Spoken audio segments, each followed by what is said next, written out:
Yo, so it is Black History Month, and I'm here to add something to the calendar of Black History. Look, it's two black quarterbacks in the Super Bowl, and we here to tear everything up. I'm about to throw stuff all over the place. I'm slapping people, throwing stuff all over. What's this over here? I don't know what it is, but I'm stirring up stuff because the black quarterbacks is going to the NFL. They in the NFL, but they going to the Super Bowl within the NFL to tear some stuff up.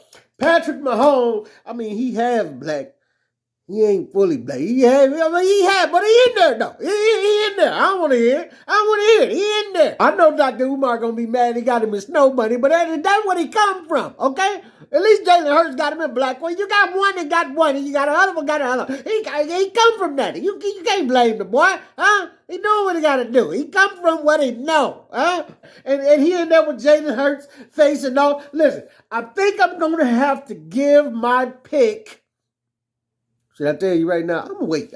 I ain't going to tell you right now because I know you want to know. I know you want to know who I'm going to pick in this situation. But look, we got two black quarterbacks going at it for the first time in NFL history. We didn't have black quarterbacks go there and do their thing before. Doug Williams, we know him. He set the NFL ablaze. I think it was against the Broncos. I don't know. It was Doug Williams before my time. I know his name, though. He lit it up. He lit it up and won the Super Bowl. They never gave Doug Williams no props after that. So I'm going to say it today in this February.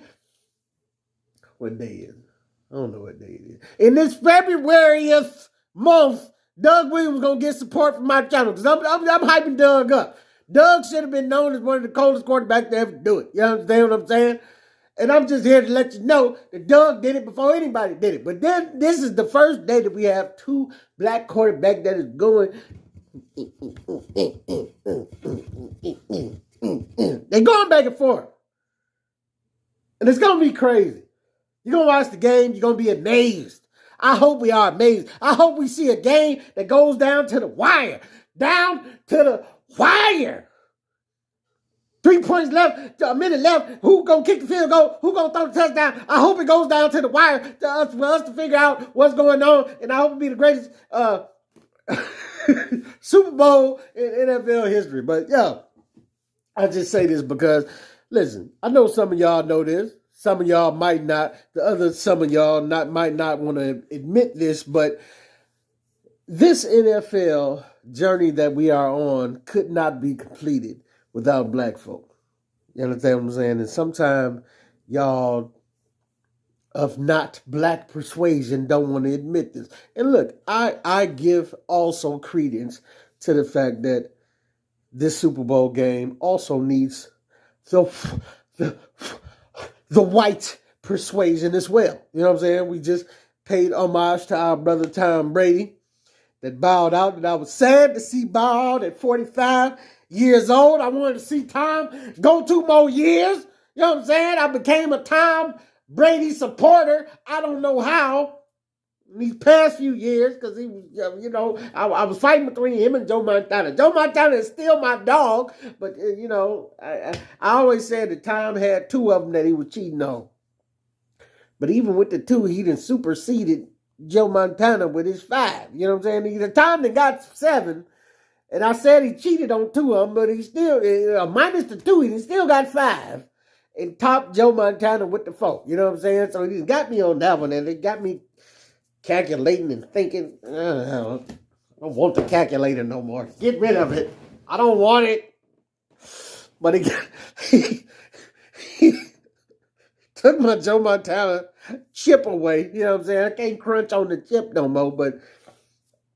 But anyway, I was sad to see my brother Tom Brady go, and we appreciate what the white counterparts bring to the game of the NFL. But I'm just going to say, without black folk, the NFL is not what it is. You understand what I'm saying? Without us, without that melanin, you don't get those skill positions that you think don't matter, or whatever race that think they don't matter. Listen, you don't get the exciting games that you get without the the one-handed Odell Beckham catches, the Jerry Rice, all of those skill positions come from black folk. The Brennan Becks, the Bo Jacksons of the years, the Deion Sanders, type of players that, listen, we are just getting to a place where now the white quarterback syndrome has been shook up with the fact that black quarterbacks can do just as good as a job and even supersede that of white quarterbacks as well. Back in the day, they used to say we wasn't intelligent enough to hold those type of positions, but it's always been false. But now we are beginning to show this because more and more black quarterbacks are being drafted and taken seriously, even though they can run and do these type of things because they've just been shown to be so versatile. And all I'm saying is that even though the quarterback position has normally been a white position that's been held, and I love the white quarterback. My favorite GOAT of all time, as I've stated, is Joe Montana. You know what I'm saying? And Tom Brady has been nipping away at that. Brady, I love you too, Brady, but get off my homeboy. But I'm just saying, I don't see the reason that black quarterbacks can't be considered to be in the same realm of greatness. But I'm going to tell you, anybody that's watching the NFL knows, white, black, brown, purple, or otherwise, they know that the NFL does not survive without this melanin that you see here. And my brother O'Shea Duke Jackson brought up a great point when he said that yet and still there are no black owners. And that is a problem that we are going to have to solve going forward, because how can we be the face of this league and still have no ownership stake in anything that goes on with or surrounding it? We gotta do better than that. NFL, you have to do better than that. But without us that go and make them one-hand catches and do all of this, we do the talking, we create the dances, we creative when it comes to Ocho Cinco was one of the greatest when it came to the celebrations, even though they want to fine him for doing it every time he did it. But you gotta admit that every time he did something, you was watching. He got the marker, he signing stuff, he put the sombrero on. Come on, man. It's only black folk that bring this type of panache and pizzazz to these type of events. And it shows that we are needed and that this game does not succeed the way that it has succeeded over the past years without black people.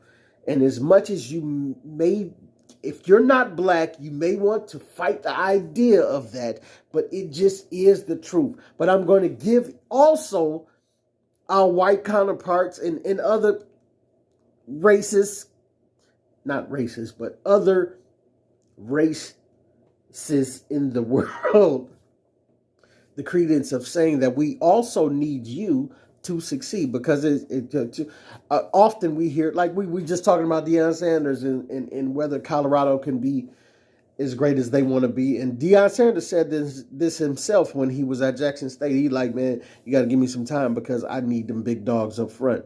That line, that O-line, that defensive line. You need them big dogs to really succeed as a successful football team to make things go. And who's often on them line? Yeah, the black folks is there, but it's also corn-fed white gentlemen that be on that line. They from Arkansas. They from Arkansas, somewhere, Arkansas, somewhere, Bolo and people. They from down south, somewhere. The white, you know the neck I'm talking about. I'm just saying, they do their thing. And them the ones that move the line and move those teams. So I'm not saying that they are not needed. We both need each other. But what I am doing in this video, as well as giving credence to our brothers that are of different races, is saying that There is no NFL without this melanin. Because as much as them white gentlemen on the line matter, ain't nobody tuning in to see them block. They tuning in to see Odell Beckham make that one-hand catch, to see Jerry Rice make them crazy catches. They tuning in for the, y'all know it, we know it, we all know it. And I'm just giving a shout out to the brothers that are of my skin color to say we appreciate y'all, we love y'all, and keep doing what you're doing, because without y'all, a lot of things in this world don't move. Black folk often move culture. They often change culture. They often make things trendy and popular. And as far as people that don't agree with that, hey, do what you do. I'm not mad at you for not agreeing, but facts are the facts. A lot of times when black folks say something, people buy it. A lot of times when black folk rap something, people enact the things that they're rapping, and it always ain't for the good, So I want to keep in mind that I want to put that in the spirit of black folk as well. Be careful what you're putting out there to the people, because a lot of things are reciprocated and continued as you spew what you're spewing. So be careful what you're putting out to the world. But I just want to say it's Black History Month. I want to give a shout out to my brothers for being in the Super Bowl. Whoever you pick is up to you. But I just want to say I'm glad that both of them are there. And I hope whoever you pick will bring you a couple dollars. But listen, hey, it's your boy P Cap. Let me know who you picking, who you didn't pick. Are you happy that the black holiday of the Super Bowl, 2 black quarterbacks is going down? It's your boy. We in the building. Let me know what you think in the comments. Get at your boy.